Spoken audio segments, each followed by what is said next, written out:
pada acara SPM kali ini, SPM 20 Agustus 2022. Izinkan memperkenalkan diri, saya Raden dari Helpdesk Ducip yang akan bertugas sebagai host atau moderator pada SPM kali ini. Pada SPM kali ini kita akan ada 3 sesi. Sesi pertama akan ada materi yang akan dibawakan oleh Bapak Reza Andika Pamungkas dan juga dari IDX dan juga Bapak Yohanes Pratama dari Bluechip. Kemudian untuk sesi kedua nanti akan ada sesi tanya jawab dan sesi ketiga akan ada kuis dari para pengisi materi. Oke, kita akan mulai dulu dari Bapak Reza. Apakah Bapak Reza sudah siap?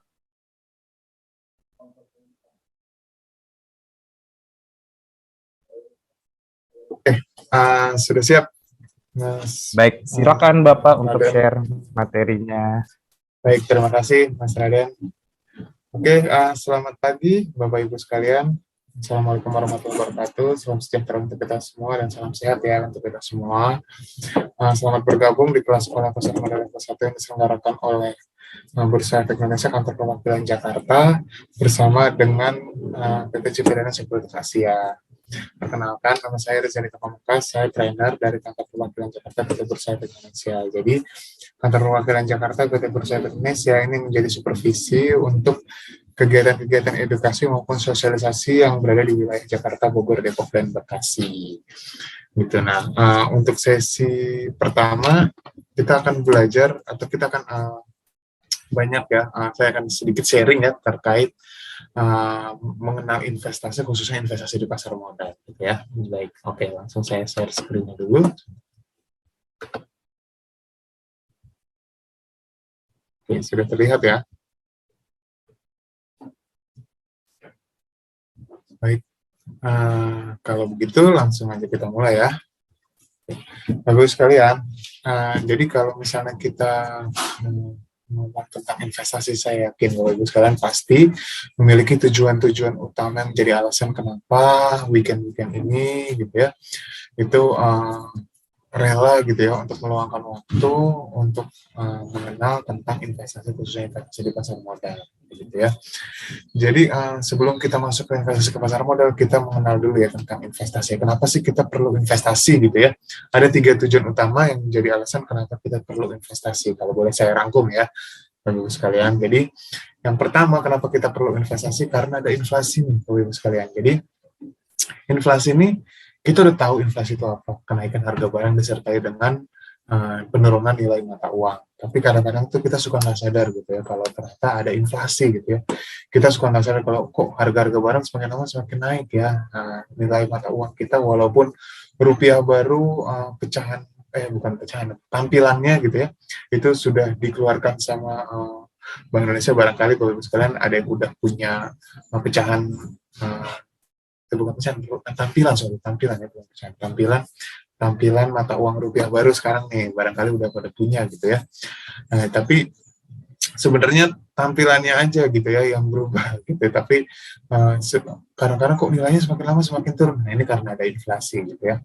Jadi kita harus membelanjakan uang kita, tapi bukan secara konsumtif, tapi secara produktif gitu ya. Kita belanjakan, kita membeli aset-aset yang produktif yang nilainya itu naik, sehingga kenaikannya itu bisa mengalahkan inflasi. Ini menjadi tujuan yang kedua kenapa kita perlu investasi. Kita beli asetnya itu naik, kenaikannya itu mengalahkan inflasi. Tapi yang namanya aset itu ya bisa naik kan bisa juga turun gitu ya. Nah, ini yang menjadi perbedaan antara investasi dengan nabung.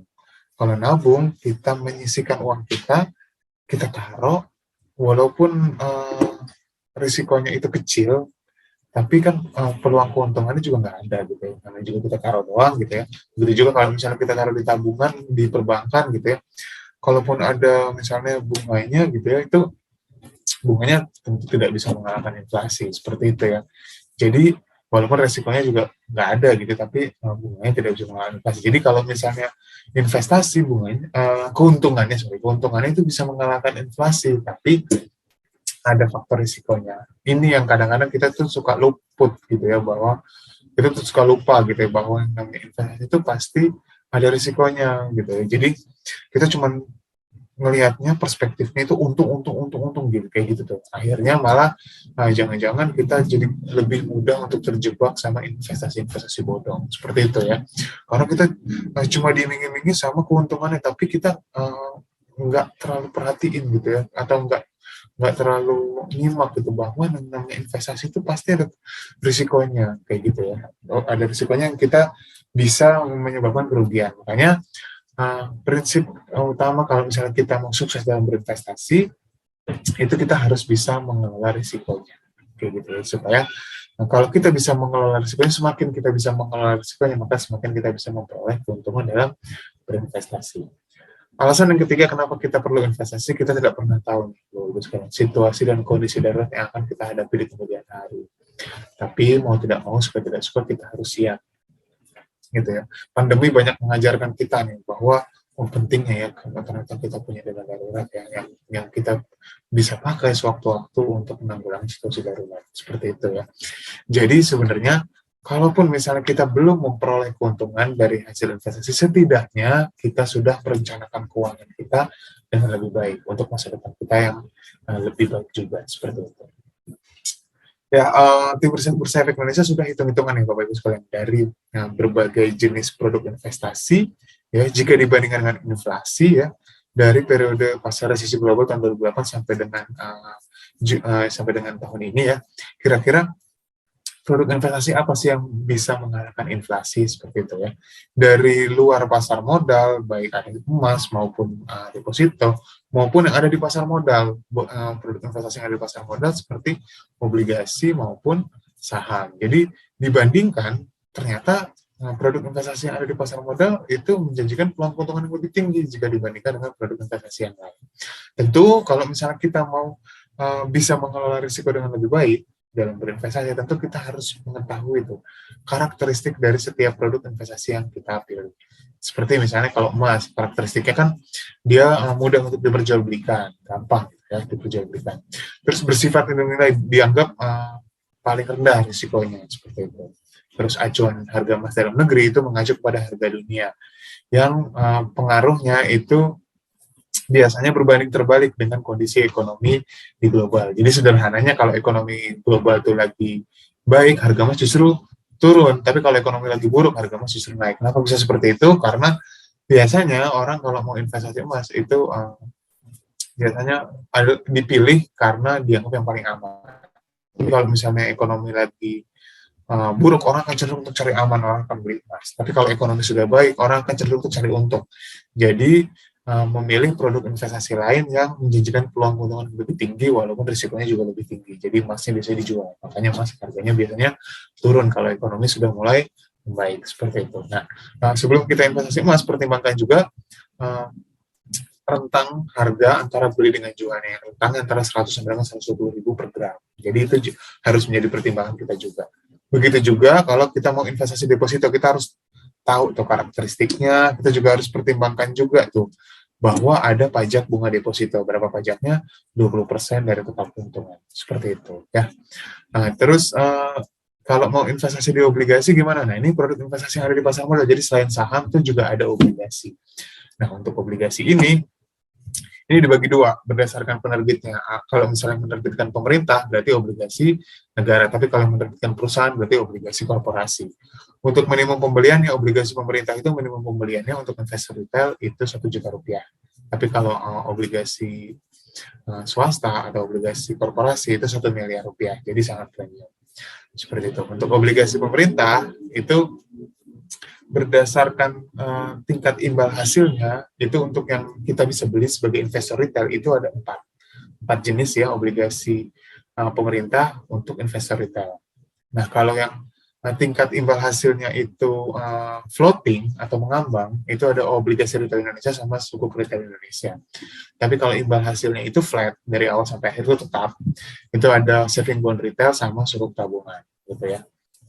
Nah, masing-masing baik obligasi pemerintah maupun obligasi swasta, obligasi korporasi atau surat utang korporasi, ini kalau misalnya kita beli, kita akan mendapatkan imbal hasil yang akan dibagikan per 3 bulan sekali dalam bentuk apa? Dalam bentuk namanya kupon. gitu, yang dibagikan per 3 bulan sekali. Misalnya penerbitan obligasi ini ditetapkan imbal hasilnya setahun 10%, maka per 3 bulan sekali kita akan mendapatkan imbal hasil 2,5%, yang akan dibagikan per 3 bulan sekali itu 2,5%, kayak gitu. Ya.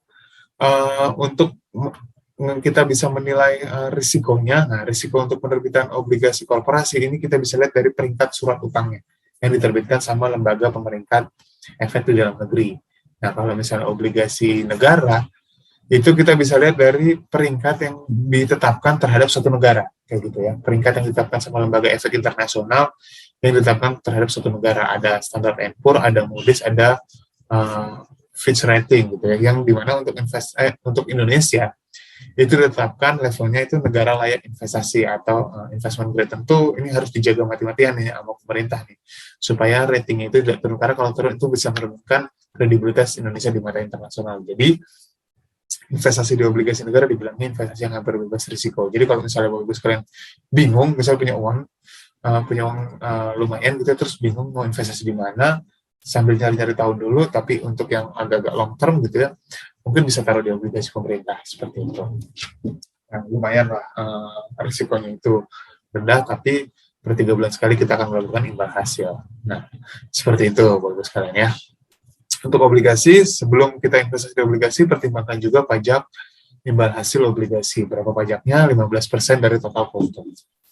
Nah, untuk saham, karakteristiknya kita akan bahas lebih lanjut nih di slide selanjutnya nih untuk saham nih Bapak-Ibu sekalian. Tapi yang perlu diingat bahwa ada pajaknya nggak sih untuk saham? Nah, itu ada semuanya. Udah termasuk dalam biaya transaksi saham yang rata-rata untuk online trading atau transaksi berbasis online di Bursa Efek Indonesia itu maksimum itu 0,20% untuk beli dan 0,30% untuk jual. Jadi kalau misalnya transaksi Bapak Ibu sekalian itu 100.000 per transaksinya, misalnya mengeluarkan uang 100.000, maka biayanya itu Rp200 untuk beli maksimum dan Rp300 untuk jual. Seperti itu. Ya. Untuk karakteristik lainnya nanti akan saya jelaskan tuh di slide selanjutnya. Oke. Nah, sampai dengan saat ini jumlah investor pasar modal Indonesia, baik saham, obligasi maupun reksadana dan produk-produk yang lainnya, itu baru 9 jutaan. 9 juta investor. Nah, jumlah investor saham aja, yang lebih spesifik lagi ya, hanya jumlah investor saham itu baru 4 juta investor. Jadi masih sangat sedikit nih jika dibandingkan total penduduk Indonesia yang 273 juta jiwa, itu masih sangat kecil. Baru 1% lebih dikit lah ya, kayak gitu ya. Ini masih sangat sedikit banget. Kenapa bisa seperti itu? Karena tidak lepas dari stigma yang beredar ketika ngomongin tentang saham. Ya, jadi biasanya 4 stigma ini yang paling sering kami temui nih di masyarakat gitu ya, kalau ngomongin tentang saham. Yang pertama, investasi saham itu mahal, cuma buat orang kaya. Bener nggak sih seperti itu? Oke, kita akan masuk ke satu ya. Yang kedua, bodoh. Bener nggak sih investasi saham itu bodoh dan bikin trauma? Oke, kita akan bahas. Yang ketiga, kalau untung banget, kalau rugi bisa habis uangnya, cepat bangkrut. Sama ini kayaknya nggak sesuai dengan prinsip syariah nih. Judi ini yang paling sering nih. Judi kayaknya deh, yang saham itu kan penuh dengan spekulasi. Bener nggak sih seperti itu? Oke, kita akan bahas satu persatu. Yang pertama, bener nggak sih investasi saham itu mahal? Gitu ya, cuma buat orang kaya? Kenyataannya enggak ya, Bapak-Ibu sekalian. Dengan uang Rp5.000, kita bisa punya satu lot saham. Jadi lot adalah satuan kelipatan ketika kita mau investasi saham. Ya. Jadi ada lebih dari 800 perusahaan nih yang sahamnya itu bisa kita beli dengan harga per lembar sahamnya itu Rp5. Gitu ya. Walaupun saya tidak menyarankan kepada Bapak Ibu sekalian untuk membeli saham yang harganya Rp50. Karena kalau yang harganya Rp50 itu mentok tuh paling bawah tuh. Jadi udah yang paling bawah kan berarti benar-benar butuh perbaikan kinerja dari perusahaannya supaya harganya itu bisa meninggalkan level Rp50. Kalau tidak ada perbaikan kinerja, ya udah harganya di Rp50 aja gitu ya. Tapi masih banyak banget, Bapak-Ibu sekalian ya, masih banyak banget saham-saham yang berfundamental baik, yang terjangkau, yang bisa kita beli. Seperti itu. Terus yang kedua, investasi saham itu bodong. Benar nggak sih investasi saham itu bodong? Nggak akan, kenyataannya enggak ya. Ada undang-undangnya, diatur dalam Undang-Undang Nomor 8 Tahun 95. Diawasi sama OJK, rekeningnya, Bapak Ibu sekalian membuka rekening di Citadana Blue Chip nih, nanti kan disuruh pilih banknya ya. Banknya itu apa sih gitu? Bank yang jadi tempat penyimpanan dana untuk perusahaan bertransaksi saham, namanya rekening dana nasabah. Nah, itu banknya itu disuruh pilih biasanya ya, seperti itu ya, ada beberapa pilihan. Nah, itu nanti dibukakan rekeningnya atas nama Bapak Ibu sekalian sendiri, bukan atas nama Cipta Dana, apalagi atas nama Bursa Efek Indonesia, enggak, tapi atas nama Bapak Ibu sekalian sendiri. Jadi lebih aman. Nah, ini nggak bisa tuh sewaktu-waktu nanti sekuritas main asal ambil uangnya sekalian, Bapak Ibu sekalian, itu nggak bisa. Karena ada perjanjian yang sangat ketat antara sekuritas dengan perbankan terkait dengan penyelenggaraan transaksi di pasar modal Indonesia gitu. Jadi ada perjanjian kerahasiaan yang sangat ketat. Jadi sekuritas hanya boleh mengambil apa yang menjadi haknya. Apa itu? Yaitu fee transaksi ketika Bapak Ibu sekalian bertransaksi atau membeli atau menjual saham kayak gitu ya. Baru diambil tuh apa yang menjadi haknya. Itu fee-nya itu yang maksimum itu 0,20% untuk beli dan 0,30% untuk jual. Kalau misalnya tidak transaksi, nah kalau misalnya tidak bertransaksi, apalagi bagus sekalian sudah membuka rekeningnya melalui kelas sekolah pasar modal ini ya, berarti tidak dikenakan biaya yang lain lagi. Hanya dikenakan biaya ketika bagus sekalian bertransaksi saja. Seperti itu. Dan nggak usah khawatir kalau misalnya sewaktu itu bisa dibawa kabur gitu nanti gimana. Wah, itu nggak usah khawatir. Itu ada LPS-nya di pasar modal. Jadi kalau di perbankan kan ada lembaga penjamin simpanan. Kalau di pasar modal ada Indonesia Securities Investor Protection Fund atau SIPF. Jadi sudah sangat aman banget. Nah, stigma yang ketiga itu judi sama cukup bangkrut. Benar nggak sih saham itu judi gitu ya, penuh dengan unsur spekulasi? Nah, saya bahas judinya dulu ya. Tergantung bagaimana kita memperlakukan saham. Karena sebenarnya saham itu adalah bukti kepemilikan suatu perusahaan. Jadi kita membeli saham itu artinya kita membeli perusahaan. Jadi jual beli perusahaan. Itu sebenarnya jual beli perusahaan. Ya. Jadi kalau misalnya ditanya sama orang, lagi ngapain sih? Kita lagi jual beli perusahaan. Kayak gitu ya. Kok bisa jual beli perusahaan? Iya. Karena bukti kepemilikan suatu perusahaan itu adalah saham. Sama seperti kendaraan bermotor kan ya, ada buktinya BPKB. Kalau kita punya properti, buktinya SHM. Kalau kita punya perusahaan, buktinya adalah saham. Dengan membeli saham, kita membeli perusahaan, maka kita sebagai pemilik perusahaan, kita akan mendapatkan hak-hak berupa pembagian laba perusahaan, hak bersuara dalam LPS, dan hak-hak yang lainnya. Seperti itu. Dari sisi syariah, perdagangan saham di Bursa Efek Indonesia juga sudah memperoleh fatwa halal dari Dewan Syariah Nasional Majelis Ulama Indonesia berupa fatwa DSN nomor 80 tahun 2011. Selama kita membeli saham-saham yang masuk ke dalam daftar efek syariah, ya, terus juga jadi ada daftar klasifikasi saham-saham yang masuk ke dalam daftar efek syariah. Selain itu, kita membelinya juga pakai uang sendiri, jadi tidak menggunakan fasilitas dana pinjaman yang disediakan sama sekuritas. Berarti kita sudah menerapkan prinsip syariah dalam berinvestasi di pasar modal Indonesia. Seperti itu, bagus ya. Jadi ada 5 alasan kenapa saham itu layak diinvestasikan ya Bapak Ibu sekalian ya. Ada 5 alasan. Yang pertama, kita berpotensi mendapatkan keuntungan dari selisih harganya atau capital gain. Sama seperti produk investasi digital yang lainnya ya, yang ada di luar pasar modal itu sama sebenarnya. Jadi potensi dapat capital gain. Yang membedakan tuh ini nih, Bapak Ibu sekalian. Yang membedakan adalah selain capital gain, kita juga bisa mendapatkan dividen. Gitu ya. Dividen adalah porsi keuntungan perusahaan yang dibagikan kepada pemegang sahamnya. Jadi ada banyak banget perusahaan-perusahaan yang rajin bagi dividen kepada pemegang sahamnya ya. Jadi potensi untuk mendapatkan dividen ini nih yang menjadi alasan kenapa kita layak untuk investasi saham ya. Jadi saham itu layak diinvestasikan seperti itu. Yang ketiga, saham adalah produk investasi yang risikonya itu paling bisa dikelola. Gitu ya. Ada cara mengelola risikonya adalah dengan melakukan yang namanya analisa. Itu penting banget tuh. Jadi kita harus kenal produknya dan juga kita harus supaya kita bisa semakin mengenal, kita harus melakukan yang namanya analisa. Nah, metode analisa di pasar modal itu beragam jenisnya. Ada analisa fundamental, ada analisa teknikal. Gitu ya. Analisa fundamental sendiri itu banyak metodenya. Analisa teknikal banyak juga metodenya ya.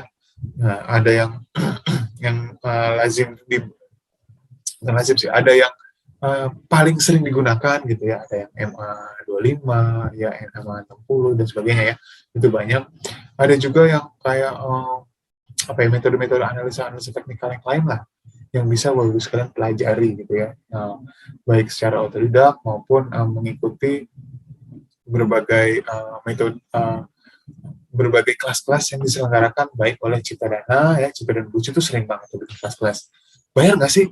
Gratis ya, silahkan ikutan gitu ya. Nanti bisa menghubungi teman-teman, ada Mas Raden dan teman-teman dari Citadana Sekuritas ya, yang silahkan Bapak Ibu sekalian minta tuh jadwalnya ya. Kira-kira kelas-kelas untuk pendalaman analisa teknikal, analisa fundamental itu kapan gitu ya.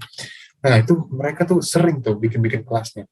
Jadi tinggal siapin waktu lagi, siapin keinginan lagi gitu ya.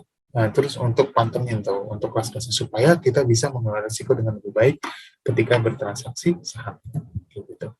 Terus kepemilikan saham itu bisa kita wariskan ke pihak yang kita tunjuk. Jadi ada ahli waris yang kita tunjuk. Kalau misalnya kita kemarin kan membuka rekening saham di Citadana ya, itu biasanya akan ditunjuk, akan ditanyakan tuh ahli warisnya siapa, sebagainya. Karena bisa diwariskan gitu ya.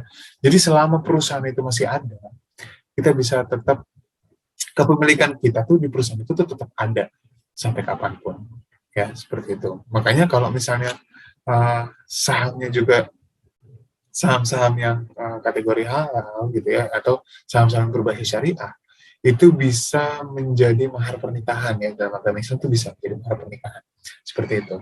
Jadi sudah banyak nih tren-tren generasi milenial yang menjadikan saham sebagai mahar pernikahan. Kalau produk investasi digital yang lain yang di luar pasar modal ya, kayak misalnya kripto gitu, atau misalnya kayak apa lagi, kayak misalnya yang lain-lain lah gitu, atau forex gitu, mana bisa gitu ya, nggak bisa jadi mahar pernikahan tuh, masih belum bisa. Jadi belum ada, karena belum ada fatwa halal dari Dewan Syariah Majelis Ulama Indonesia, seperti itu ya. Terus alasan yang kelima, saham itu lagi investasikan dengan menjadi pemilik perusahaan, dengan menjadi investor saham. Berarti kita memiliki perusahaan. Dengan menjadi pemilik perusahaan, maka kita bisa memiliki kedudukan secara hukum di dalam perusahaan tersebut, sesuai dengan porsi kepemilikan kita dan hak yang akan kita dapatkan. Seperti itu. Nah, investasi saham itu juga sudah sesuai dengan era normal baru saat ini ya, karena penjualannya jelas, terpercaya, nggak ada satupun yang ditutup-tutupi, seperti itu ya. Penjualannya jelas, terpercaya, terus produknya juga bagus-bagus ya. Jangan-jangan selama ini kita sering beli produknya, tapi kita nggak tahu kalau ternyata perusahaan itu bisa kita beli.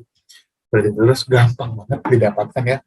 Selama jam perdagangan buka, kita bisa beli saham-saham yang ada di Bursa Efek Indonesia. Ada lebih dari 800 perusahaan, tepatnya ada 809 perusahaan tercatat yang sahamnya itu bisa kita beli. Jadi banyak banget, ada 800, lebih dari 809 gitu ya, yang kita bisa beli, gampang banget. Jadi selama jam perdagangan buka, itu kita bisa beli. Jam perdagangan itu buka kapan sih? Dari jam 9 sampai dengan jam 3 sore. Berarti hari ini buka dong? Enggak, hanya hari kerja aja. Jadi hanya hari kerja aja. Kalau weekend Sabtu Minggu libur, kalau libur nasional juga libur. Gitu ya. Jadi kita tuh nggak perlu tuh mantengin 24 jam. Kita juga nggak perlu tuh beli aplikasi robot dan sebagainya. Aduh, capek banget ya kan, belinya mahal, belum tentu untung juga kayak gitu ya. Jadi nggak usah capek-capek kayak gitu. Kita cukup pantengin, kalau misalnya kita mau pantengin ya, kita pantengin dari jam 9 sampai dengan jam 3 sore selama jam perdagangan buka. Itu pun ada jam istirahatnya, kayak gitu ya. Atau kita beli ketika jam perdagangan itu buka gitu ya, dari jam 9 sampai dengan jam 3 sore yang di hari kerja, seperti itu. Ya, kapan lagi bisa beli saham-saham yang berkualitas, barang-barang yang bagus dengan harga yang semakin lama memang semakin terjangkau. Kenapa bisa semakin terjangkau? Nanti akan saya kasih tahu. Jadi ada beberapa aksi korporasi yang dilakukan sama perusahaan yang bertujuan untuk membuat sahamnya itu jadi semakin mudah untuk dikoleksi sama masyarakat. Gitu. Ya, ada aksi korporasi. Nanti akan saya kasih tahu di slide selanjutnya. Oke. Perannya Bursa Efek Indonesia ibarat mall. Jadi kalau misalnya ada mall nih ya, Bursa Efek Indonesia itu yang punya mallnya. Yang punya tokonya adalah perusahaan efek yang berstatus sebagai anggota bursa. Artinya yang punya sahamnya Bursa Efek Indonesia. Jadi sahamnya Bursa Efek Indonesia ini tidak dimiliki sama publik. Jadi Bapak-Ibu sekalian nggak bisa tuh beli sahamnya Bursa Efek Indonesia. Yang bisa beli adalah industrinya. Jadi industrinya adalah perusahaan efek. Jadi pemegang sahamnya Bursa Efek Indonesia adalah perusahaan efek. Perusahaan efek yang berstatus sebagai anggota bursa. Artinya yang punya sahamnya Bursa Efek Indonesia yang diberikan kewenangan oleh Bursa Efek Indonesia untuk menjadi perantara bagi Bapak-Ibu sekalian berinvestasi saham di Bursa Efek Indonesia. Jadi perantaranya melalui perusahaan efek. Jadi tokonya itu adalah perusahaan efek yang berstatus sebagai anggota bursa.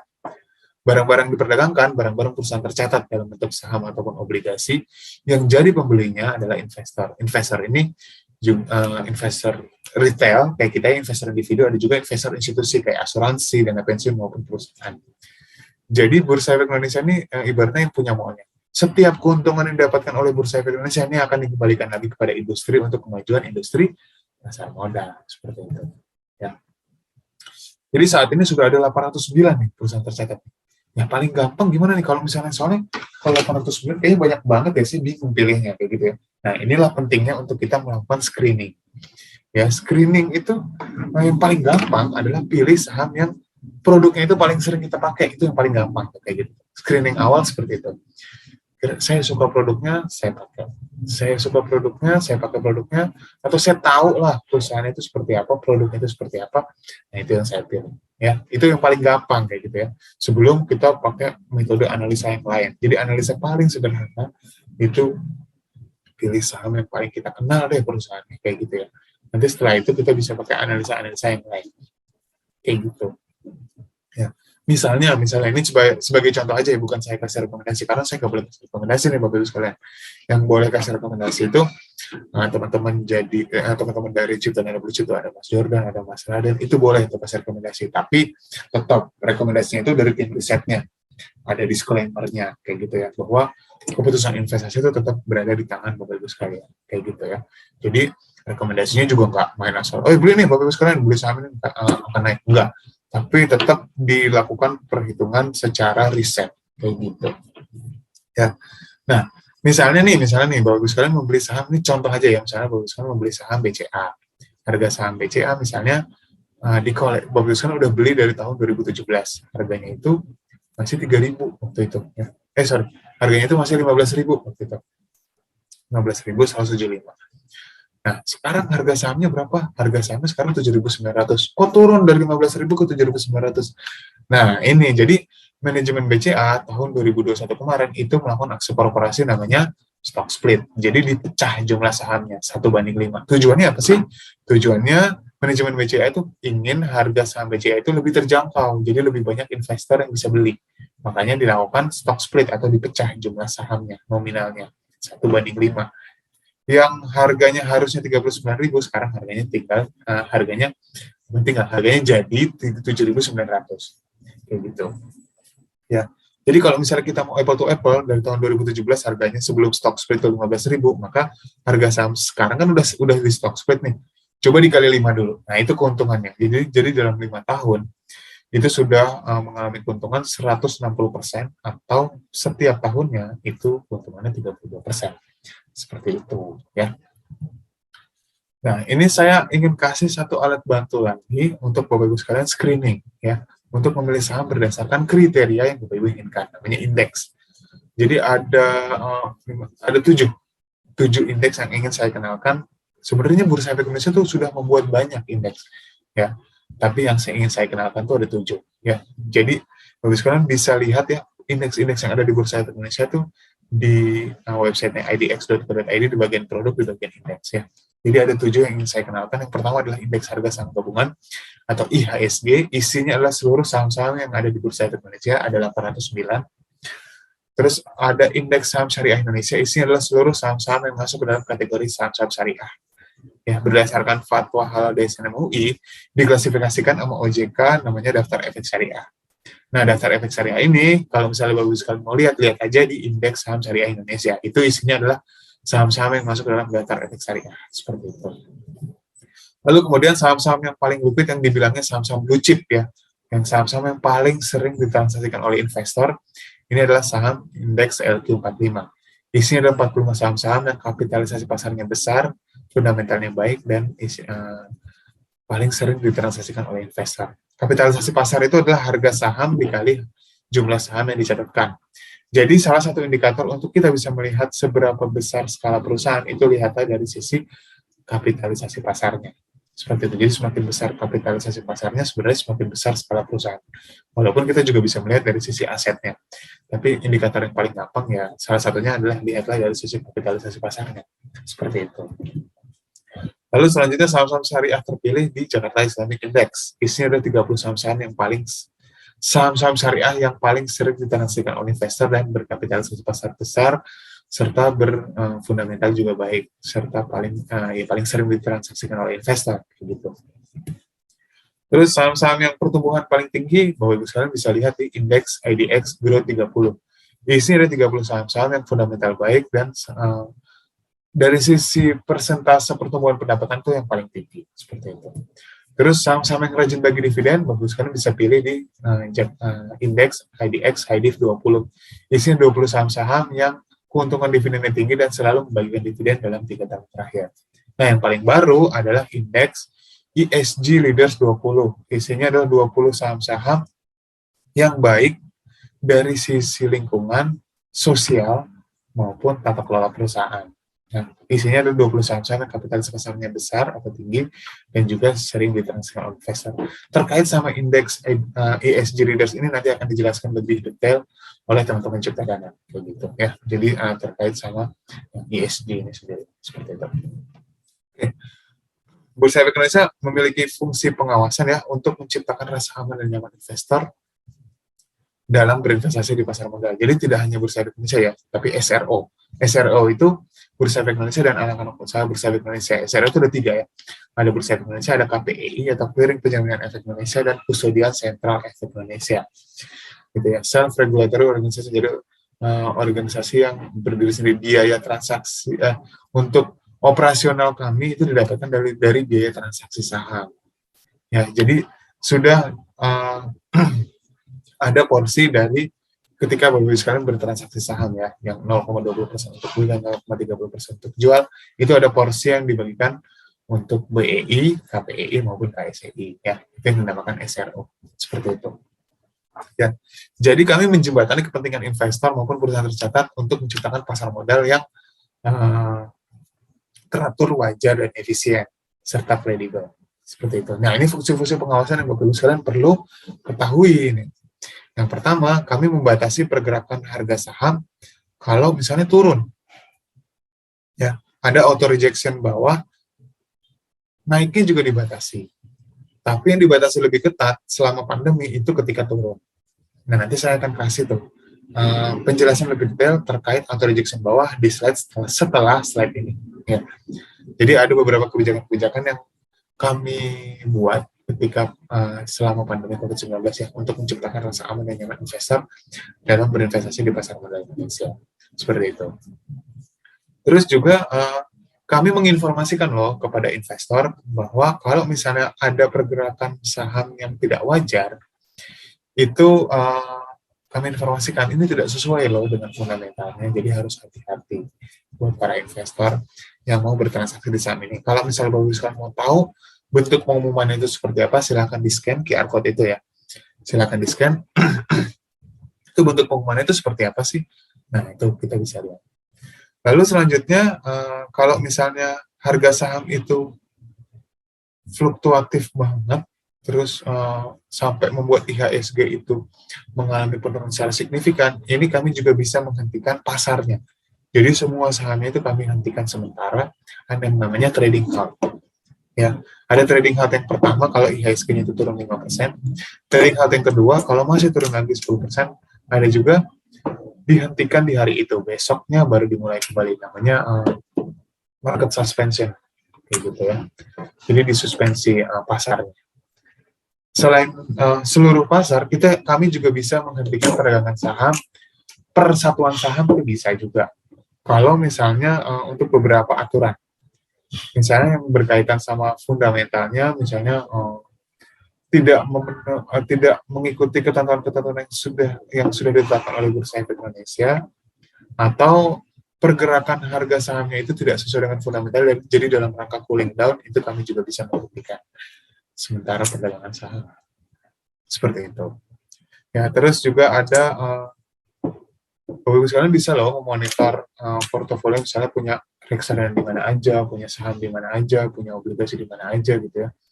Itu bisa memonitor dalam satu platform namanya Akses, Acuan Kepemilikan Sekuritas. Ya, ini adalah aplikasi yang dibuat sama anak usaha Bursa Efek Indonesia namanya KSEI. Jadi kita bisa memantau kita tuh kepemilikan kita tuh di produk pasar modal tuh di mana aja sih, itu bisa melalui sistem akses ini. Lalu ada penjaminan investasi, bukan penjaminan emisi, tapi penjaminan investasi ya. Jadi kalau misalnya terjadi pelanggaran atau fraud gitu ya, yang ada di pasar modal, nah uangnya dibawa kabur misalnya, sederhananya seperti itu ya, oleh oknum-oknum gitu ya. Nah ini nggak usah khawatir, nanti digantikan dengan maksimum klaim hingga 200 juta rupiah oleh anak usahanya Bursa Efek Indonesia, namanya Indonesia SIPF. Dan juga ada Bursa Efek Indonesia juga memberikan keterbukaan informasi yang harus diketahui sama investor ya, terkait situasi negatif suatu perusahaan. Namanya adalah notasi khusus. Jadi diharapkan bisa menjadi landasan pengambilan keputusan investor dalam berinvestasi. Seperti itu ya. Nah ini kalau misalnya Bapak sekalian mau tahu notasi khusus itu kayak gimana sih, nah, silakan di scan QR code ini, atau di aplikasinya Cipta Dana Blue Chip juga bisa dikasih tahu tuh ada tanda-tanda notasi khusus terhadap suatu saham tertentu kayak gitu ya. Nah ini yang tadi saya bilang ya, jadi Bursa Efek Indonesia itu membuat beberapa kebijakan untuk menciptakan rasa aman dan nyaman investor dalam berinvestasi di pasar modal Indonesia selama pandemi COVID-19. Seperti itu. Yang pertama, kami mengubah batas bawah auto rejection secara lebih ketat. Jadi sebenarnya batas auto rejection itu kalau situasi normal itu sama naik dan turunnya 35, 25, dan 20 berdasarkan kelompok harga sahamnya. Tapi selama pandemi kami membatasi lebih ketat hanya untuk penurunannya aja. Jadi penurunannya kami batasi 10%, kami anggap kurang, kami batasi 7%.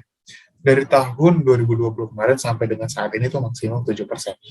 Jadi naiknya 35, 25, dan 20, turunnya 7%. Jadi ini lebih aman ya buat investor. Jadi kalau misalnya dibandingkan misalnya investasi yang ada di luar pasar modal, itu kan nggak ada tuh batasnya. Turun-turun aja tuh sampai naiknya to the moon, turunnya juga bisa entah sampai mana gitu ya batasnya ya, nggak ada batasnya kayak gitu. Nah kalau di Bursa Efek Indonesia itu ada batasnya. Jadi kalau naiknya tetap 35 dan 20, kalau turunnya itu apalagi pandemi itu dibatasi maksimum cuma 7%. Jadi menciptakan rasa aman dan nyaman investor tuh dalam berinvestasi. Seperti itu. Ya. Nah, biasanya kalau sebelum pandemi itu untuk saham-saham yang di hari pertama dicatatkan di Bursa Efek Indonesia itu batasnya 2 kali. Naik dan turunnya itu sama dan 2 kali, tapi selama pandemi hanya 1 kali, jadi sama seperti saham-saham yang lain. Gitu. Dan penurunannya maksimum hanya 7%. Seperti itu. Terus kami juga menghentikan sementara perdagangan saham atau trading halt ketika indeks harga saham gabungan itu melampaui penurunan ini ya. Kalau 5% 30 menit, 10% 30 menit, kalau 15 menit di hari itu dihentikan, baru besok dimulai kembali. Tapi karena kami sudah mengubah batas bawah auto rejection maksimum 7%, maka maksimum persentase penurunan IHSG dalam satu hari itu maksimum hanya 7% aja. Kalau kita asumsikan semua saham-saham itu mengalami penurunan. Seperti itu. Terus juga kami mempercepat jam perdagangan selama pandemi, jadi kami percepat selama setengah jam, dan untuk sesi kedua kami mempercepat selama 1 jam. Seperti itu. Ya.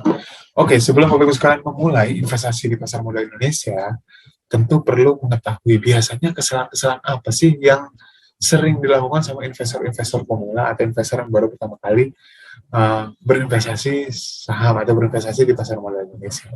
Nah, biasanya nih yang paling sering nih. Pertama, itu tidak bisa membedakan antara trading dengan investasi. Jadi, Bapak-Ibu sekalian, trading itu transaksinya jangka pendek. Investasi transaksinya jangka panjang. Tentu ini harus sebelum kita memutuskan untuk kita tuh mau trading atau kita tuh mau investasi, kita tuh mau jadi trader atau kita tuh mau jadi investor, tentu kita harus tahu. Yang paling pertama, kita harus tahu profil risiko kita tuh seperti apa, gitu ya. Kita tuh tipe investor, kita tuh tipe orang yang kita tuh tipe orang yang risk taker-nya tinggi, atau kita tipe orang yang nggak terlalu berani ambil risiko, yang penting dapat keuntungan sedikit-sedikit nggak apa-apa, yang penting jangan rugi. Atau kita tuh tipe orang yang saya siap untuk ambil risiko selama saya ngejar keuntungan yang tinggi. Terus selain itu juga kita juga harus tahu kita tuh punya banyak waktu nggak sih untuk pantengin saham, atau kita tuh cuma punya ya sesekali aja lah, yang penting saya sudah menyisihkan uang saya gitu untuk investasi, untuk perencanaan keuangan yang lebih baik. Nah itu beda tuh.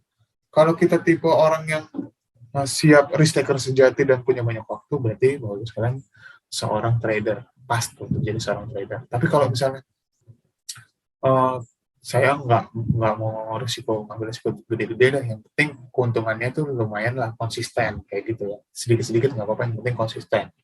Terus saya juga nggak punya banyak waktu, berarti kita tuh tipe investor. Jadi jangan sampai kita tuh awalnya itu kita ingin investasi tapi tergiur sama, wah harga saham ini lagi naik nih, naiknya kenceng nih, oke deh saya beli ya, terus habis itu begitu turun saya jual lagi, terus beli lagi jual lagi, akhirnya malah jadi trader gitu ya. Jadi harus kita tetapkan tuh, kita tuh tipe trader atau kita tipe investor kayak gitu. Atau kita tuh oke deh saya kayaknya tipe trader, tapi kita nggak punya banyak waktu untuk pantengin ya. Kalau harga sahamnya naik sih nggak apa-apa, tapi seringnya tuh harga sahamnya itu udah turun ya, terus habis itu kita bingung ya, akhirnya nyangkut gitu ya, akhirnya jadi investor bukan gitu, karena sahamnya itu nyangkut ya. Kan yang namanya investor kan tentu fundamentalnya juga baik, jadi beli sahamnya juga saham-saham yang prospeknya itu bagus, tapi ini sahamnya ini harganya turun kayak gitu ya, bukan bukan saham-saham yang layak untuk koleksi jangka panjang kayak gitu ya, cuman saham-saham yang bisa buat trading doang tapi kurang layak lah untuk investasi jangka panjang kayak gitu. Jadi karena ada tipe-tipe saham yang, kalau saham yang layak untuk investasi itu biasanya juga layak untuk trading, tapi kalau saham yang hanya layak trading itu sebenarnya kurang baik untuk kita investasi jangka panjang kayak gitu, karena volatilitasnya itu tinggi. Jadi kita harus tahu tuh tipe-tipe saham itu seperti apa kayak gitu ya. Jadi kalau kita sudah tahu kita tuh tipe trader atau kita tuh tipe investor, kita tuh nggak panik untuk pengen buru-buru jual ketika harga turun. Justru kalau seorang investor, kita tahu fundamentalnya bagus, harga turun itu kesempatan untuk beli lagi supaya rata-ratanya itu turun. Nah, kalau misalnya tipe trader, itu dia udah tetapin tuh, oke, ini udah jenuh beli, saatnya saya jual. Cut loss sedikit nggak apa-apa. Yang penting saya siap-siap untuk cari lagi saham yang lain, atau siap-siap untuk beli lagi ketika sudah jenuh jual gitu. Sudah jenuh jual, udah terlalu banyak orang yang jual, nah ini nih saatnya nih untuk kembalikan arah, saatnya untuk saya beli. Kayak gitu. Jadi kalau kita udah tahu, kita pelajari analisanya. Kalau trader tuh biasanya lebih bergantung ke analisa teknikal, kalau investor tuh lebih ke analisa fundamental kayak gitu ya. Nah, kita tuh jadi nggak panik untuk langsung buru-buru jual dan sebagainya kayak gitu ya. Terus juga diversifikasi nih, penting banget nih, bagus kan untuk diversifikasi. Nah, seperti nasihatnya orang terkaya nomor 3 di dunia yang sumber kekayaannya mayoritas berasal dari investasi saham, namanya Warren Buffett. Dia bilang katanya, don't put your egg in one basket. Investasi itu seperti halnya telur, jangan taruh semua telur kita dalam satu keranjang. Kalau misalnya keranjangnya jatuh ya, telurnya pecah semua. Jadi sebaiknya kita melakukan diversifikasi. Yang tentu diversifikasinya itu juga usah banyak-banyak juga gitu ya, yang memudahkan kita untuk memantaunya. Ya, jadi supaya kita nggak jelimet. Jadi Bursa Efek Indonesia juga punya kampanye, selain nabung saham itu juga kita punya kampanye namanya 3P, paham, punya, pantau. Jadi setelah paham kita punya, setelah punya kita harus pantau terus tuh sahamnya ya. Supaya ya, makanya kalau kita punyanya banyak, misalnya kita punya 15 saham tapi isinya cuma satu lot semua, wah itu malah pusing, yang ada malah bikin pusing kita sendiri. Tapi jangan kayak gitu, tapi kita mungkin punya 3-5 saham, atau 3 saham 2 reksadana cukup lah ya, atau 3 saham 2 ETF nggak apa-apa. Jadi yang penting terdiversifikasi dan kita tuh gampang untuk mengelolanya. Jadi sahamnya juga dari berbagai macam sektor ya, jadi jangan cuma dari satu sektor doang, tapi dari berbagai macam sektor supaya lebih terdiversifikasi lagi. Terus jangan FOMO ya, ngikut-ngikut orang, oh kata orang-orang saham ini lagi bagus, saya ikut-ikutan kayak gitu ya. Nggak usah kayak gitu. Tapi kita betul-betul tahu fundamentalnya itu seperti apa. Terus perbanyak juga literatur kita dengan membaca informasi seputar investasi. Terus jangan juga coba mengalahkan pasar. Misalnya gini, misalnya IHSG itu lagi turun 1%, berarti saya beli saham-saham yang turunnya itu lebih dari 1%. Nggak kayak gitu. Atau misalnya kita IHSG naik nih 1%, berarti saya beli saham-saham yang kenaikan itu lebih dari 1%. Tidak seperti itu ya. Jadi jangan langsung pengen buru-buru untuk ngalahin, pelan-pelan aja dulu. Kita harus pertimbangkan juga ya, sesuai dengan karakteristik kita seperti apa, metode kita yang kita pakai itu seperti apa, kayak gitu ya. Jadi kita tuh harus kenal dengan saham yang kita pilih. Jadi sebaiknya juga kita menyisihkan, jadi jangan pakai utang, apalagi sampai pinjol ya, itu jangan banget ya. Jadi investasi itu sebaiknya kita menyisihkan, bukan menyisakan ya. Kalau menyisakan itu kan di akhir, kalau menyisihkan itu di awal. kita sisihkan minimal 10% aja dari total pendapatan kita setiap bulan, atau uang jajan kita akumulasi setiap bulan untuk kita mulai investasi. Jadi kita sisihkan, kayak gitu ya. Kita belilah saham-saham yang bagus-bagus ya, yang fundamentalnya juga bagus, secara jangka panjang prospeknya juga bagus, seperti itu.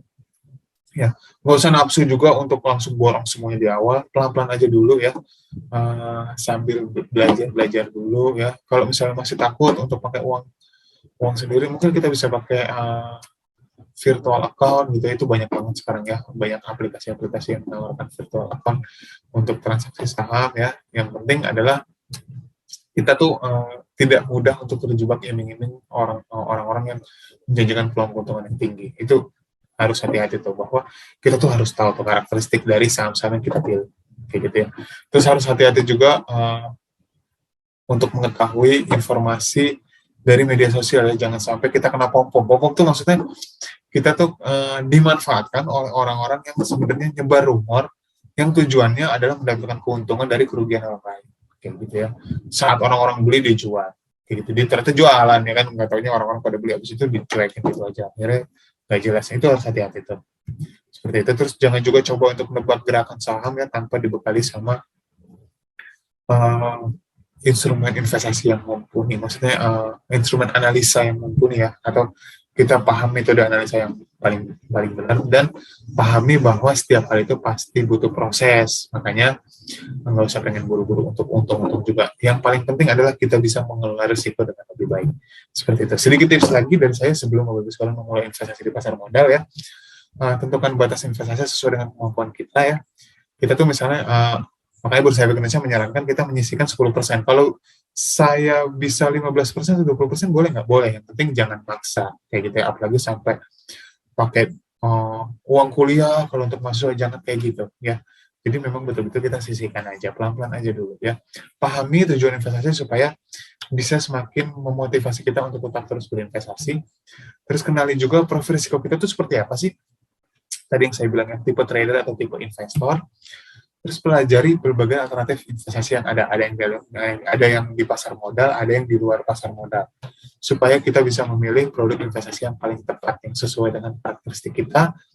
Terus baru setelah itu kita tentukan tuh strategi kita yang paling tepat tuh seperti apa sih, seperti itu. Nah terus manfaatkan jasa teman-teman Cipta Dana yang mereka tuh sudah sangat profesional banget tuh, untuk bisa membantu Bapak dalam memberikan rekomendasi ataupun memberikan pelatihan-pelatihan yang paling tepat tuh buat Bapak sekalian, memberikan arahan dalam berinvestasi di pasar modal Indonesia, seperti itu ya. Terus disiplin, misalnya bulan ini sudah mulai investasi, bulan selanjutnya mulai lanjut, bulan selanjutnya lanjut lagi, ternyata di bulan keempat saya nggak bisa dulu, boleh nggak? Boleh. Tapi nanti di bulan kelima dilanjutkan lagi. Disiplin, supaya perencanaan keuangan kita juga jadi lebih baik masa depan. Terus yang paling penting tuh ini, update terhadap berita-berita yang ada di sekitar kita, baik yang ada di dalam negeri maupun yang ada di luar negeri. Kita harus update.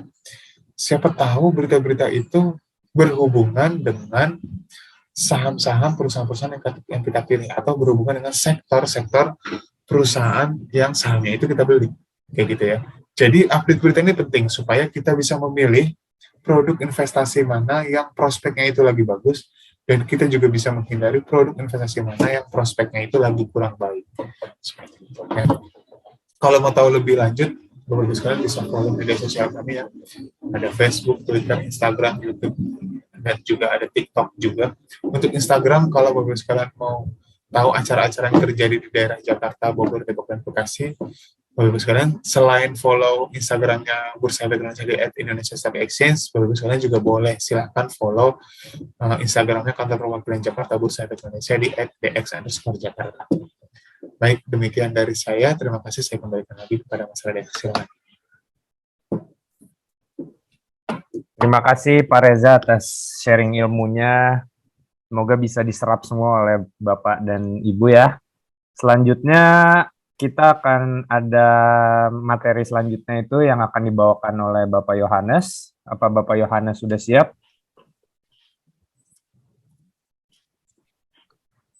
Ya, kita share dulu ya. Ya. Udah. Oke, silakan Bapak Yohanes. Oke, thank you Malik.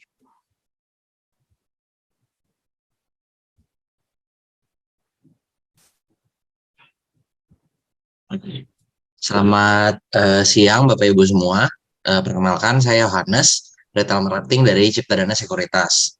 Nah, hari ini saya akan menjelaskan sedikit tentang investasi berbasis ESG atau ESG investing.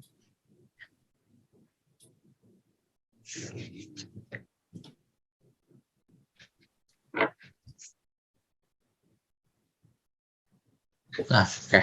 Jadi ESG itu apa sih? Nah, ESG itu adalah investasi yang dilakukan dengan mempertimbangkan aspek E-nya itu environment, S-nya itu social, G-nya itu governance. Jadi investasinya itu mempertimbangkan faktor terkait lingkungan, misalnya yang environment gitu ya. Misalnya ini company punya pengelolaan emisi karbon yang baik atau enggak, terus konservasi energi, polisi dan lain-lain lah, gitu. Polusi, sorry. Terus untuk faktor sosial, mungkin mereka ada terapin kesetaraan gender, gender equality, terus SDM-nya pengelolaannya gimana gitu. Terus perlakuan terhadap karyawannya adil atau enggak, terus integritas karyawannya kayak gimana gitu. Atau pimpinannya juga. Nah, terus yang satu lagi tentang governance. Nah, ini tentang independensi Dewan Komisaris. Jadi makanya di setiap company itu ada komisaris independen. Nah, itu komisaris independennya benar-benar independen atau enggak gitu. Terus kita lihat direksi, manajemennya itu bagus, adil, transparan atau enggak gitu. Dan aspek lainnya. Nah, tren ESG itu sekarang makin ngetren gitu ya. Kalau kita lihat dulu di tahun 2016, total reksadana yang mengelola ada 40 produk reksadana dengan total dana kelolaan 42,2 miliar. Nah, sekarang ada 120 produk reksadana dengan total kelolaan 3,4 triliun gitu. Jadi ESG itu semakin tren gitu lah sekarang. Karena orang makin ke sini makin memperhatikan faktor lingkungan gitu. Nah, terus kita lihat di negara-negara lain itu juga tren investasi ESG juga meningkat. Nah, kalau kita lihat Europe itu paling dominasi lah untuk ESG ini gitu. Jadi mereka adalah negara yang mungkin paling memperhatikan gitu untuk faktor ESG itu sendiri. Dengan dana kelolaannya sampai 14 juta US dollar gitu per 2018 kalau nggak salah. Nah, ada beberapa strategi nih untuk kita sebagai investor untuk menerapkan investasi berkelanjutan ESG gitu. Nah, ada 7. Yang pertama, exclusionary. Nah, strategi ini kayak negative screening. Jadi misalnya Bapak Ibu tahu nih sektor-sektor mana yang nggak ramah lingkungan, misalnya kayak coal gitu ya. Coal kan dampak karbonnya kan negatif gitu untuk lingkungan. Nah, habis itu rokok gitu, terus senjata, misalnya bisnis senjata, terus judi. Walaupun di Indonesia nggak ada sih kalau yang senjata judi gitu. Jadi mungkin lebih fokus ke rokok dan batu bara gitu ya, mungkin sejauh ini. Nah, jadi untuk sektor-sektor yang ada yang bergerak, untuk emiten yang bergerak di sektor-sektor itu kita hindari gitu untuk investasi di sektor-sektor seperti rokok, batu bara yang punya dampak negatif terhadap lingkungan gitu. Nah, next ada best in class. Jadi ini kayak positive screening. Jadi kita screening nih perusahaan mana yang terbaik dari sektor-sektornya masing-masing. Jadi ESG itu setiap emiten itu ada skor ESG-nya. Nah, kita cari nih skor mana yang paling tinggi gitu di sektor-sektor mereka masing-masing. Misalnya kita ambil contoh sektor consumer gitu ya. Misalnya yang ESG-nya paling tinggi Unilever. Nah, kita invest di Unilever. Terus misalnya sektor apa ya? Sektor coal gitu ya. Walaupun sektornya dianggap negatif, tapi walaupun negatif tapi ESG skornya paling tinggi, misalnya kita bercontoh Indica Energy gitu ya di sektor coal yang paling tinggi, nah kita bisa invest juga gitu. Jadi kita ambil yang skor ESG-nya terbaik gitu di sektornya. Nah, yang ketiga ESG integration. Nah, ini jadi sekarang ini strategi yang paling dipakai gitu ya oleh manajer investasi gitu untuk integrasi faktor ESG ini. Jadi semua resiko ESG itu dihitung sama mereka untuk keputusan mereka weighting gitu. Jadi kan mereka investasi itu ada weightingnya. Misalnya mereka mau invest di saham ini berapa persen, saham ini berapa persen.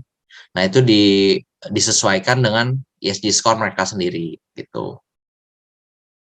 Nah, yang keempat ada sustainability term investment. Nah, ini kayak tematik investment gitu. Jadi kita lihat kayak perusahaannya punya tema tema khusus ESG atau enggak. Misalnya perusahaan yang bergerak di renewable energy gitu.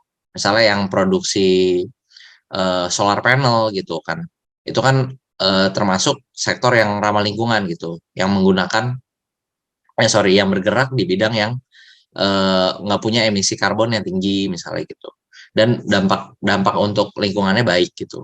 Nah, kita jadi investasi di sektor-sektor yang bertemakan hal yang baik gitu. Nah, yang kelima ada green bond. Jadi kalau yang tadi mungkin investasi di company-nya, kalau ini kita investasi dalam bentuk hutangnya gitu. Jadi kita beli obligasi pada perusahaan-perusahaan yang menerapkan ESG yang baik gitu. Misalnya perusahaan energi, misalnya perusahaan mobil listrik gitu. Terus perusahaan solar panel kayak tadi gitu, atau yang lain-lain lah. Pokoknya di perusahaan yang bergerak di sektor yang ramah lingkungan gitu. Habis itu ada impact investment. Nah ini jadi nggak cuman memberi hutang doang gitu. Kalau tadi green bond kan kita kayak kasih dana ya udah dipakai sama company-nya untuk running company-nya gitu. Nah kalau ini ada evaluasinya gitu lah dari manajer investasinya, itu diukur, disyaratkan dan dievaluasi dampak sosial dan lingkungannya. Jadi pengelolaan limbahnya bagus gak? Jadi dicek lagi itu sama manajer investasinya. Terus perlakuan pada karyawannya adil atau enggak gitu. Nah, yang ketujuh yang terakhir itu stewardship and engagement. Nah, jadi stewardship dalam konteks investasi adalah inisiatif yang dilakukan fund manager dalam mengawasi dan mengarahkan manajemen perusahaan untuk melindungi hak investor pada perusahaan tersebut. Atau dengan kata lain, agar pengelolaan perusahaan memberikan manfaat yang optimal pada pemegang saham. Interaksi antara fund manager dan manajemen perusahaan biasanya dinamakan engagement. Nah, jadi Bapak Ibu kalau misalnya mau cari nih perusahaan mana yang ESG skornya tinggi gitu. Nah, udah disediain sama Bursa Efek, ada beberapa indeks. Nah, ada 2 indeks nih yang saya ambil contoh pada hari ini. Yang pertama, IDX ESG Leaders. Nah, jadi indeks ini mengukur kinerja harga dari saham-saham yang memiliki penilaian ESG yang baik dan tidak terlibat kontroversi secara signifikan serta memiliki likuiditas transaksi yang baik. Gitu. Nah, yang kedua ada indeks Rikehati. Jadi ini dibuat oleh Yayasan Kehati, karena Keanekaragaman Hayati Indonesia. Nah, ini kurang lebih sama lah. Jadi dia ambil 25 perusahaan terbaik yang sustain gitu, dan menerapkan ESG yang sustain.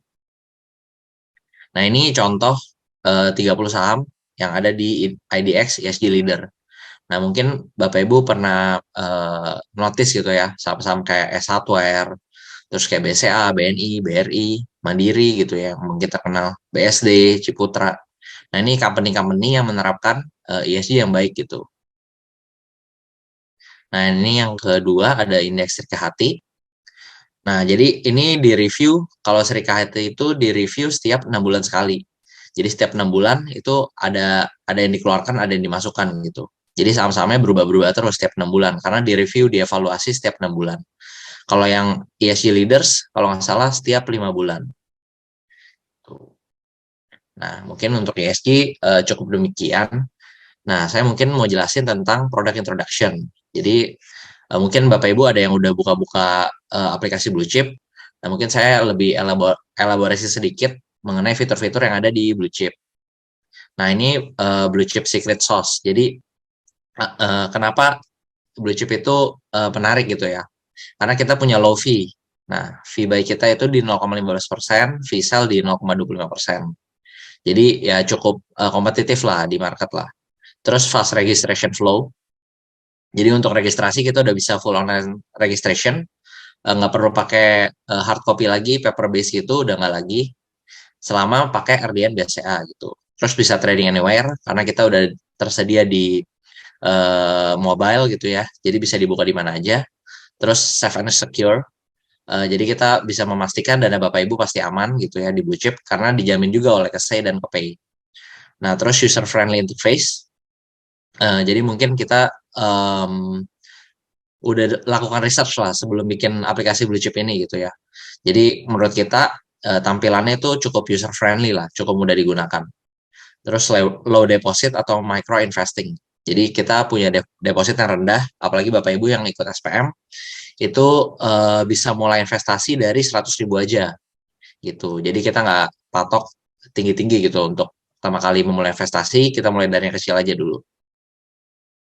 Nah, ini kurang lebih gambaran dari blue chip platform di blue chip kita. Jadi kita ada 3 platform, ada di mobile, terus ada di desktop, sama di website gitu ya. Nah, ini untuk yang mobile kira-kira tampilannya kayak gini. Ini homepage-nya, landing page-nya. Habis itu kita ada fitur pick of the day, Chiptionary, sama stock screener. Nah, ini untuk tampilannya. Jadi ini buying power total uang kita yang bisa dipakai untuk beli. Terus ada stock value dan profit and loss.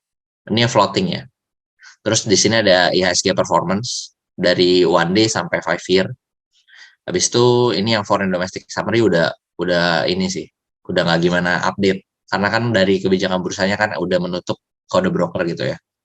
Dan untuk kalau buy bisa input stock di sini, input kode sahamnya, terus price, lot, nanti keluar amount-nya berapa udah plus fee-nya.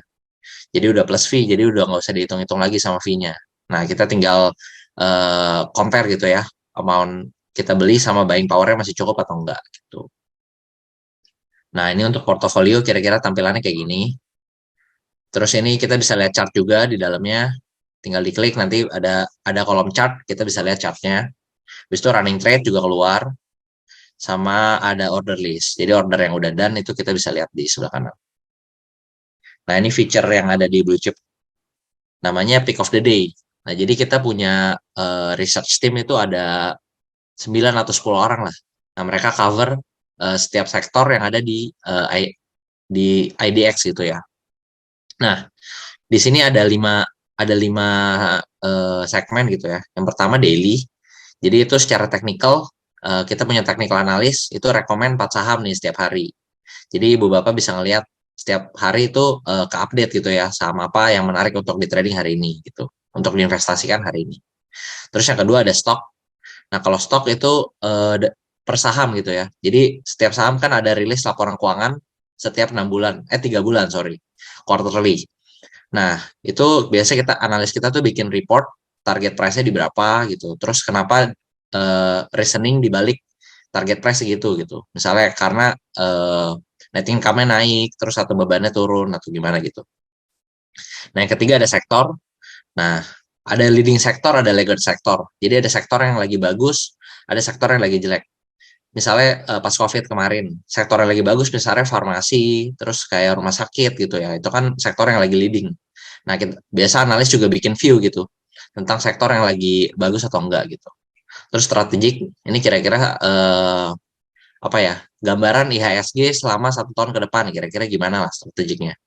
Kalau ekonomik, kita Indonesia kan sering rilis gitu ya, data inflasi, terus misalnya kenaikan suku bunga, dan sebagainya gitu ya. Nah, itu kita punya ekonom juga yang akan cover setiap pengumuman ekonomi, makroekonomi di Indonesia, itu dia cover, dia bikin reportnya. Kira-kira view-nya gimana gitu. Misalnya positif dampaknya untuk IHSG atau enggak. Nanti Bapak Ibu bisa cek sendiri di pick of the day gitu. Tapi kalau misalnya Bapak Ibu males nih buka pick of the day, nah nanti kita bisa invite ke grup khusus klien kita. Nah biasa research-nya, reportnya kita share juga di situ gitu. Nah ini salah satu contoh yang stock research ya. Ini ada Bank BCA, rekomendasinya buy, target price-nya di 35.100. Nah upside potentialnya ada 14,1%. Gitu. Nah ini reasoning-nya bisa dibaca di sini. Nah, ini yang sebelah kanan itu ada yang economic update. Nah, ini baru nih. Jadi karena account defisit Indonesia baru keluar kan datanya kemarin gitu ya. Nah, ini dibikin reportnya sama ekonom kita gitu. Nah, nanti Bapak Ibu bisa baca sendiri. Nah, yang kedua ada feature Chiptionary. Nah, jadi ini kayak kamusnya khusus untuk istilah di saham gitu ya. Misalnya afiliasi, agen penjual, misalnya akumulasi, distribusi, intangible asset gitu, dan lain-lain banyak banget sih. Pokoknya istilah-istilah di capital market, kalau Bapak Ibu bingung, nah bisa cari di sini. Nah, yang ketiga ada stock screener. Ini jadi kita screening berdasarkan PBV, PE sama volume kalau nggak salah deh. Nah, jadi ini ada sektor dibagi 9 gitu ya. Sekarang sih udah mulai berubah ya. Nah, nanti kita bisa lihat sektor mining di hari ini naik berapa persen, property, trade, agriculture, finance, dan lain-lain gitu ya. Nah, ini contoh tampilan di website kita. Ini di sebelah kiri ada running trade, terus kita bisa taruh 6 order book gitu ya. Jadi kita bisa masukin 6 saham yang bisa kita pantau secara bersamaan gitu. Nah, ada bid offer-nya juga, ada volumenya. Nah, ini untuk tampilan di desktop gitu ya. Nah, ini salah satu contoh, ada kode brokernya, terus ada average. Average itu harga beli kita. Last itu harga terakhir. Beginning quantity itu jumlah lot yang kita miliki. Total quantity jumlah lot yang kita miliki. Tapi kalau beginning quantity itu di hari yang sama. Kalau total quantity itu diakumulasi dari hari-hari kemarin. Terus ada gross value, market value, dan ini profit and loss gitu ya. Nah, ini untuk tampilan desktop yang running trade tadi. Ada order book juga bisa dipasang. Tapi menurut saya lebih convenient kalau ngelihat order book di website gitu ya. Karena bisa langsung ngelihat 6 sisi gitu. 6 saham gitu secara bersamaan. Jadi lebih banyak lah. Nah, mungkin Bapak Ibu kalau misalnya ada pertanyaan, bisa tanya ke helpdesk kita gitu ya. Itu ada kontaknya, bisa kontak di Instagram, bisa lewat WA gitu ya. Nanti Bapak Ibu kalau ada pertanyaan boleh kontak ke helpdesk Blue Chip. Gitu. Oke, thank you. Oke, terima kasih Bapak Yohanes atas ilmunya. Jadi setelah ini kita akan masuk ke sesi selanjutnya, yaitu sesi tanya jawab. Mungkin jika Bapak atau Ibu ada yang ingin bertanya, boleh diketik pertanyaannya di kolom Q&A. Untuk pertanyaan dipersilahkan. Dan ini sudah ada pertanyaan pertama dari Bapak Wilson. Apa beda waran biasa dan waran terstruktur? Resiko waran terstruktur bagaimanakah dan kapan akan diberlakukan waran terstruktur ini? Terima kasih. Oke, baik. Terima kasih Mas Raden. Dan terima kasih juga untuk Pak Wilson untuk pertanyaannya terkait waran terstruktur. Jadi mungkin nanti kita jadi gini, Bursa Efek Indonesia kan akan menerbitkan produk investasi baru namanya waran terstruktur. Nah, waran terstruktur rencananya akan diterbitkan di pertengahan September nanti ya, dekat-dekat akhir di kalau nggak salah sekitar tanggal 25 September kayak gitu ya, nanti akan diterbitkan. Nah, ini juga kebetulan kemarin saya baru dapat sosialisasinya, jadi kami kantor perwakilan Jakarta kemarin membuat sosialisasi tapi baru ke teman-teman mahasiswa ya, ke galeri investasi ya, terkait sama waran terstruktur ini.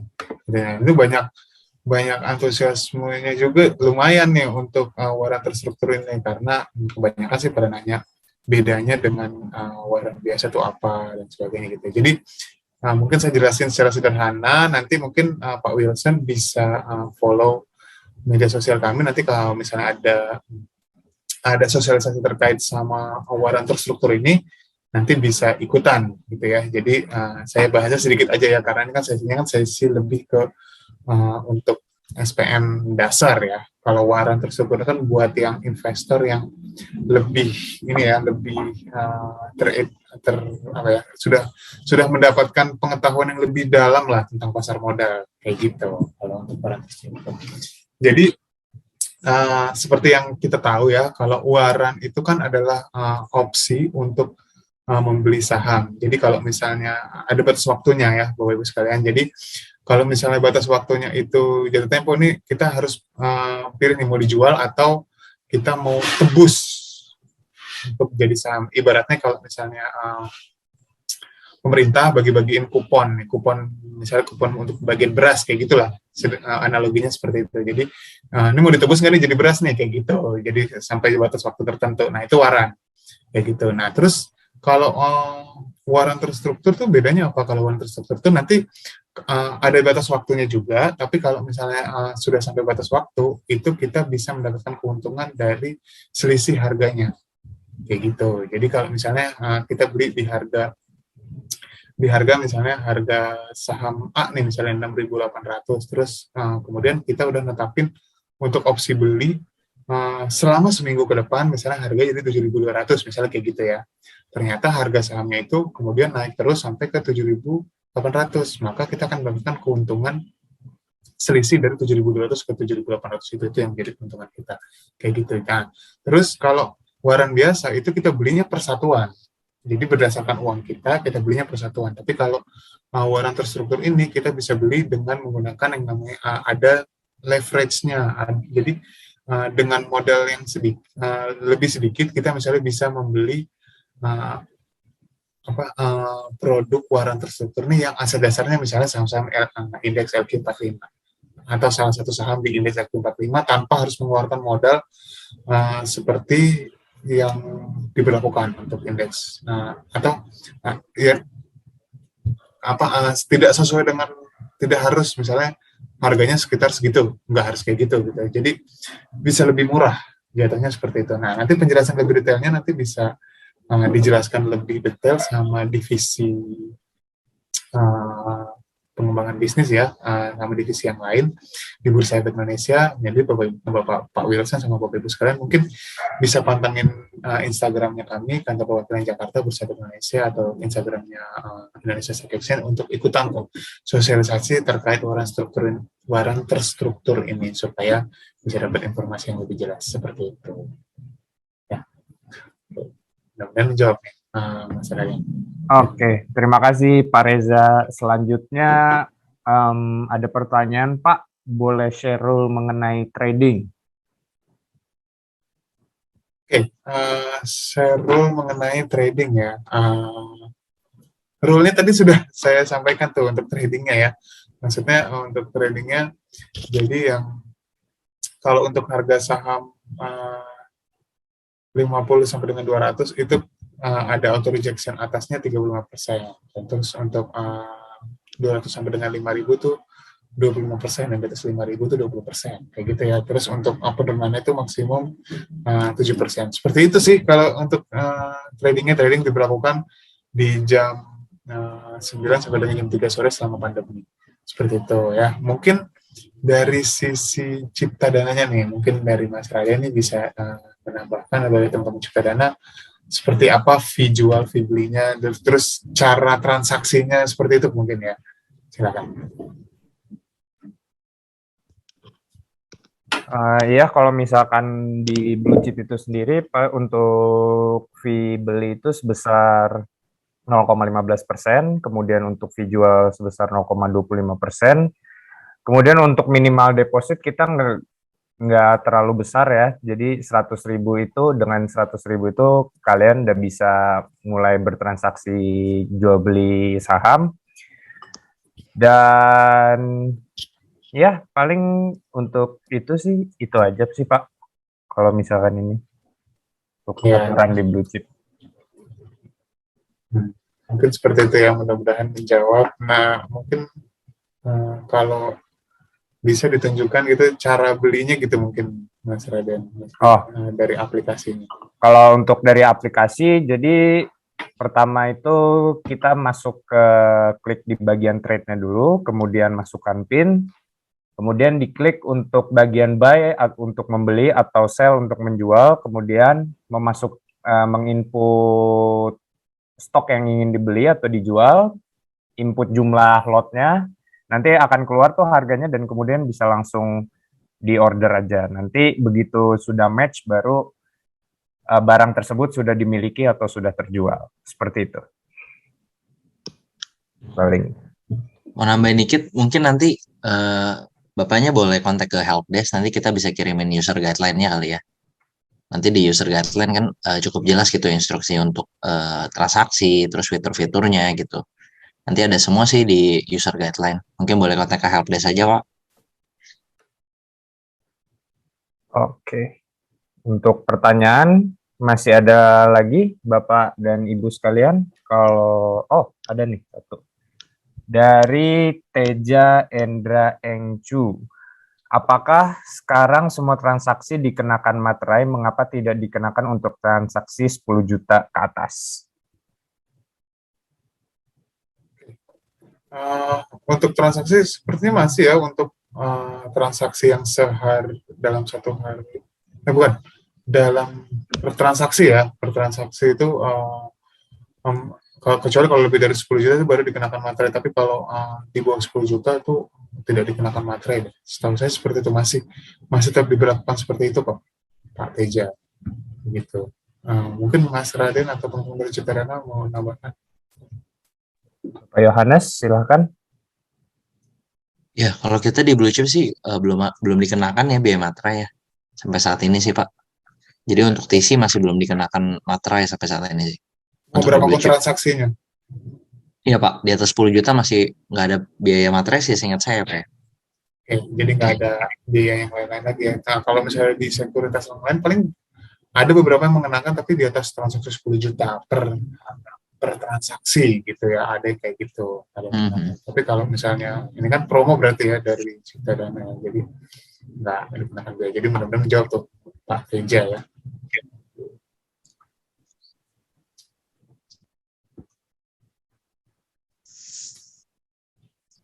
Untuk fee jual fee belinya mungkin bisa diingatkan lagi Mas Raden dan teman-teman.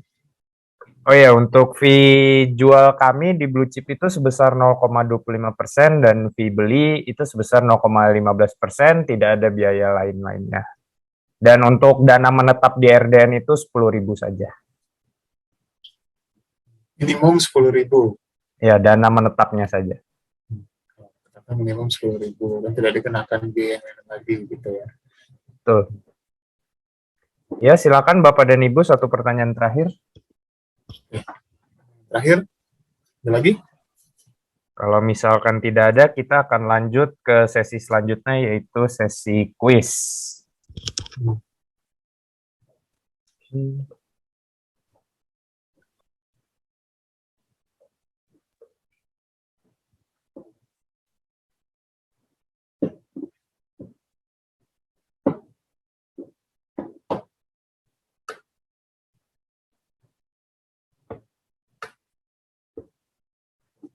Oke, sepertinya tidak ada pertanyaan lagi, sudah cukup jelas. Mungkin kita akan lanjut ke sesi kuis. Nah, jadi nanti akan ada 3 pertanyaan dari, dua pertanyaan dari Bapak Yohanes dan juga dari Bapak Reza. Menyiapkan berapa pertanyaan? 2 aja. 2 juga ya? Juga. 2 juga, oke. Berarti silakan Bapak Yohanes dan Bapak Reza boleh untuk bertanya. Kemudian nanti untuk menjawab, silakan di kolom chat saja, nanti yang paling cepat dia yang dapat untuk giveaway-nya. Jadi giveaway-nya kalau dari kami top up RDN senilai 100.000 nih Bapak Ibu sekalian, lumayan buat beli saham. Beli saham ya. Kayak gitu. Jadi jawabnya di kolom Q&A ya. Gitu. Nanti saya dulu, nanti setelah saya 2 pertanyaan, nanti Mas Yohanes saya 2 pertanyaan gitu ya. Oke, untuk pertanyaan pertama ini gampang. Silahkan langsung cepat dijawab ya. Sebutkan total perusahaan tercatat yang ada di Bursa Efek Indonesia itu ada berapa? Jawaban yang paling mendekati, kalau belum ada yang benar, itu saya berikan. Silahkan total perusahaan tercatat yang ada di Bursa Efek Indonesia.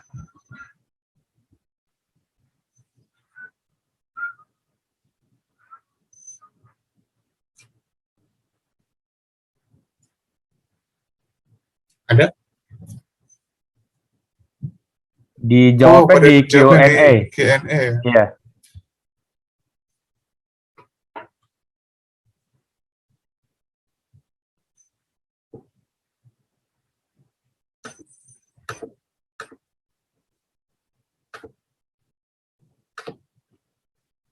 Oke, karena pada jawabnya di Q&A, ya kita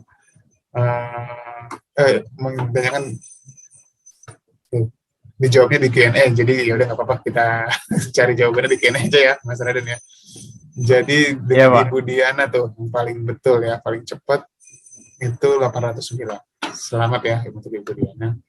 Oke, untuk pertanyaan yang kedua, untuk pertanyaan yang kedua, tadi disebutkan tuh sama saya juga disebutkan juga tuh sama Mas Yohanes ya tadi ya, tentang indeks yang baru, yang paling baru yang diterbitkan sama Bursa Efek Indonesia itu indeks apa sih?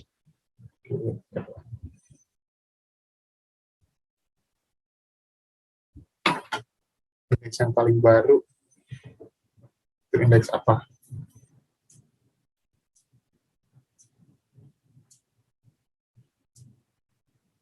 Oke. 5, 4, 3, 2, 1. Oke. Jawabannya adalah indeks ESG Leaders ya. Yang paling mendekati ESG lah. Nah, ini ada Pak Wilson nih. Selamat ya untuk Pak Wilson untuk jawabannya. Dari saya sudah 2 pertanyaan, ada Bu Diana dan Pak Wilson. Untuk pertanyaan selanjutnya silakan Mas Yohanes. Mungkin saya satu pertanyaan aja, Pak. Pertanyaannya mungkin sebutkan 3 saham yang bergerak di sektor perbankan. 3 saham.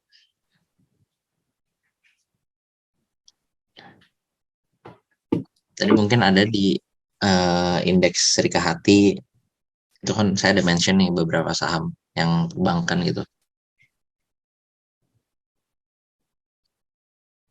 Saham perbankan.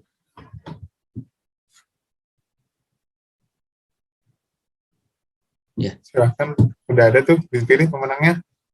Udah ada ya. Pak Wilson tadi udah menang ya? Pak Reza ya? Sudah. Udah ya. Ya mungkin kita oper kayak yang lain. Pak Teja deh. Pak Teja Endra. BCA, BNI, BRI. Gitu. Oke, congrats Pak Teja. Udah, Lik.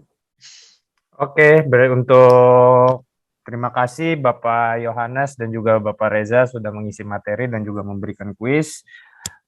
Untuk pemenang bisa dikontak ke helpdesk kami untuk mengklaim, tapi sebelumnya jangan lupa untuk membuka akun dulu. Dan acara ini sudah selesai. Terima kasih untuk Bapak dan Ibu peserta yang sudah ikut aktif menyimak materi-materi yang sudah disampaikan. Sampai jumpa dan selamat siang, selamat beraktivitas juga. Terima kasih Pak Reza, Pak Yohanes. Terima kasih Mas Raden, Mas Yohanes, Bapak Ibu sekalian.